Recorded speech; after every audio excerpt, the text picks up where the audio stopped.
Do you not see the starving children? Earlier, Canada intends to 19 kids died of starvation. दोस्तों, आपको पता है कि जब अमेरिका घबराता है, जब अमेरिका को लगता है कि वो हार रहा है, तो वो दो तरीके से काम करता है। एक तो वो अपने प्रॉक्सीज को एक्टिव करता है अपने एनिमीज के खिलाफ, और दूसरा वो अपने दुश्मन देश पर सैंक्शंस लगाता है।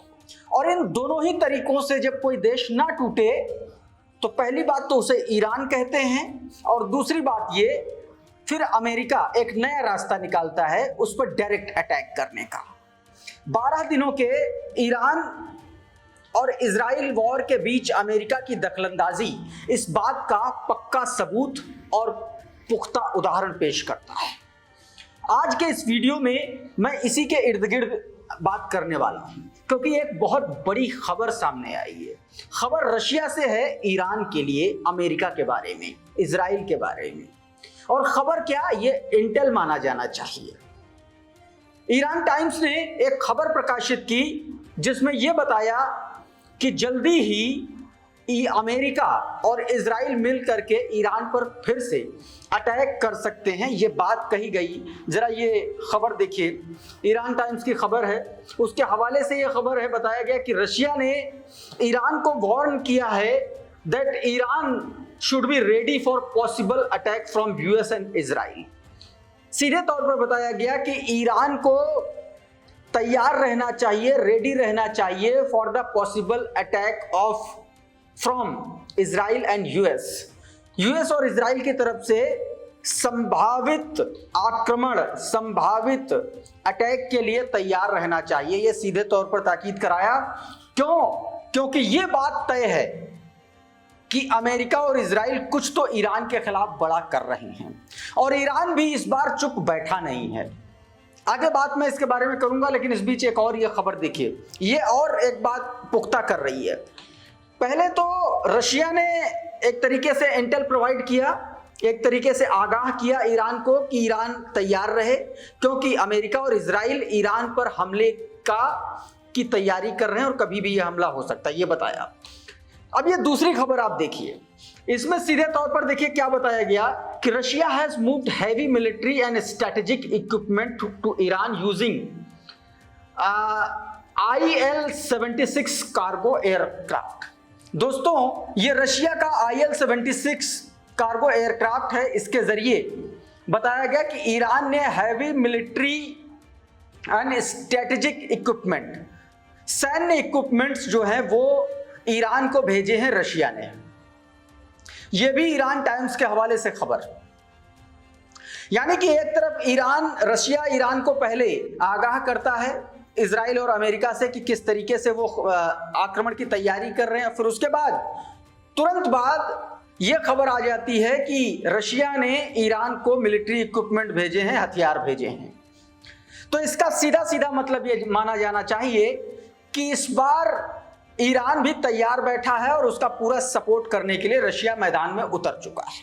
ना सिर्फ वेपन के तौर पर बल्कि इंटेल के तौर पर भी। पहले इंटेल देन वेपन, ये स्ट्रेटजी है। अच्छा, ये सब कुछ हो क्यों रहा है, इसको लेकर के भी एक बड़ी रणनीति है अमेरिका की, वो मैं बताऊं उससे पहले थोड़ा सा आपको 2 दिन पीछे ले के चलता हूं।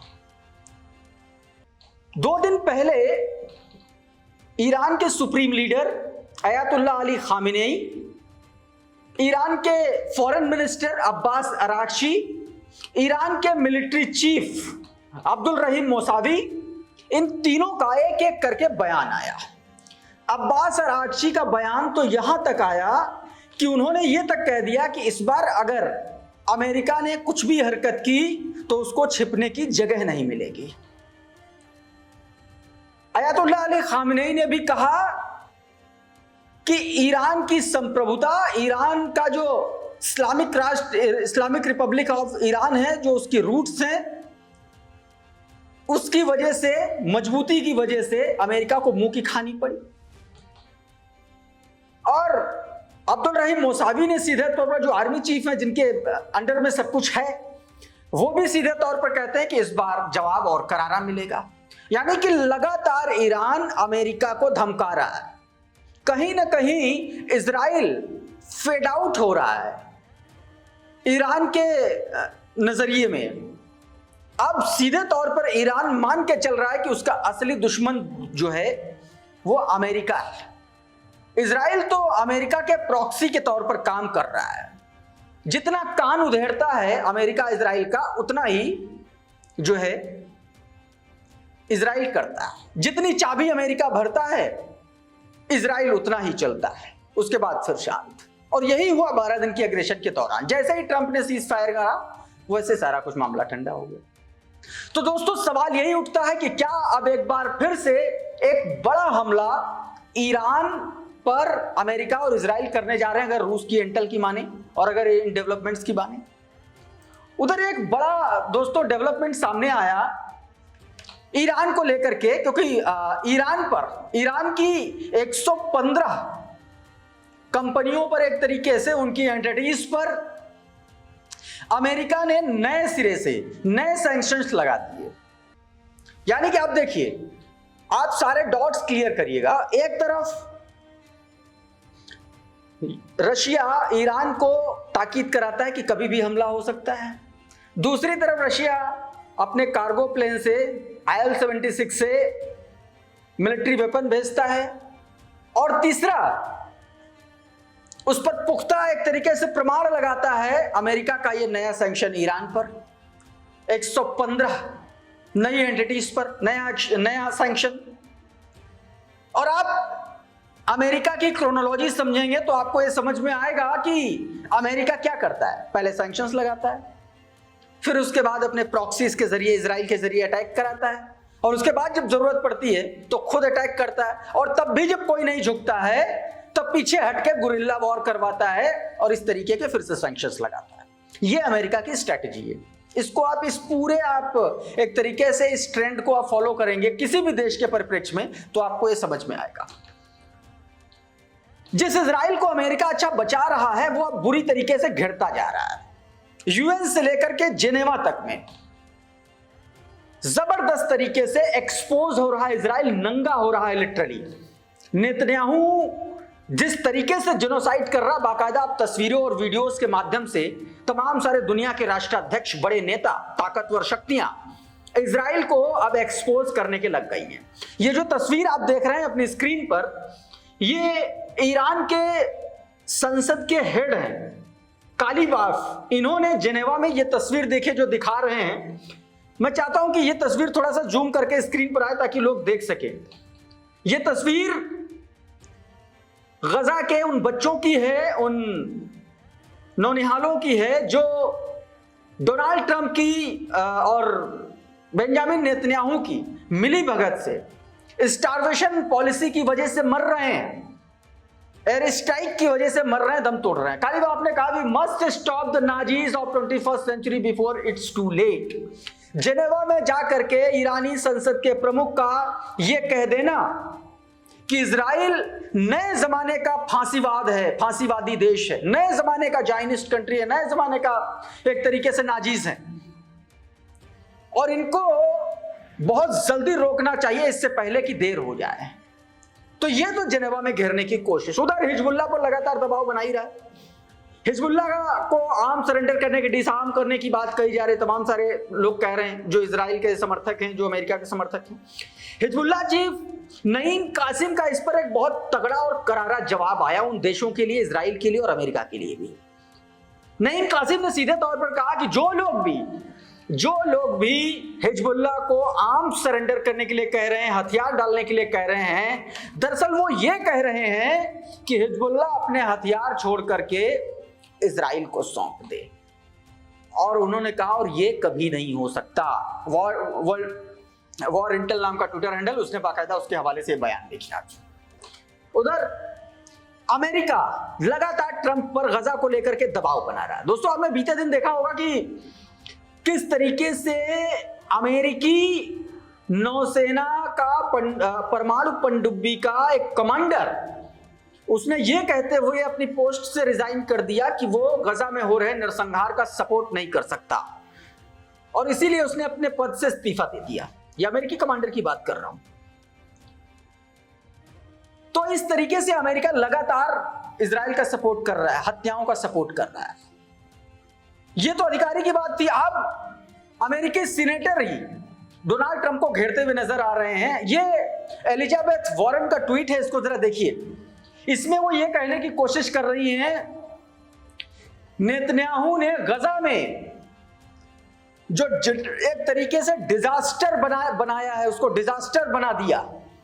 6000 फूड से लदे ट्रक गजा की सीमा के बाहर खड़े हुए हैं और नेतन्याहू उनको अंदर नहीं आने दे रहा है। यह असलियत है। एक और सीनेटर, अमेरिकी सीनेटर बर्नी सैंडर्स ने बयान दिया और कहा सीधे तौर पर Netanyahu is a disgusting and liar. सीधे तौर पर इस तरीके के शब्दों का इस्तेमाल नेतन्याहू के लिए किया अमेरिकन सीनेटर ने। Children are starving to death. जो बच्चे हैं वो भूख की वजह से मर रहे हैं, दम तोड़ रहे हैं। And the United States cannot continue to supply his racist government with the hundreds of the millions of dollars in military aid that used to kill innocent people. सीधे तौर पर दोस्तों ये कहा गया कि अमेरिका उस देश को अपने हथियार नहीं सप्लाई कर सकता जो देश उन्हीं हथियारों का इस्तेमाल हजारों लाखों बेगुनाहों का कत्लोगारत करने के लिए कर रहा है। दोस्तों सीधे तौर पर ये अमेरिकी सीनेटर ने, बर्नी सैंडर्स ने सीधे तौर पर CNN को दी एक इंटरव्यू में कहा। ये तस्वीर आप वीडियो भी देख ही रहे होंगे। उधर बेंजामिन नेतन्याहू को एक महिला ने टेलीविजन चैनल पर बुरी तरीके से एक्सपोज कर दिया। क्या कुछ कहा है, एक छोटा सा हिस्सा जरा देखिए। Do you not see the starving children? 19 kids died of starvation over the last 48 hours. Hunger campaign that's currently going on. How many? Tell me. सीधे तौर पर इस महिला ने कहा कि जो बच्चे मर रहे हैं, उन्होंने गिनाया कि पिछले 48 घंटे में 19 बच्चे भूखमरी की वजह से मर चुके हैं और आप अपनी आइडेंटिटी को डिफेंड कर रहे हैं, आपको शर्म आनी चाहिए। यह सीधे तौर पर कहा गया है। उधर वॉरफेयर एनालिसिस ने एक और इंफॉर्मेशन जारी की जिसमें बताया गया कि एक इजरायली सोल्जर ने खुद को गोली मार के सुसाइड कर लिया। क्यों?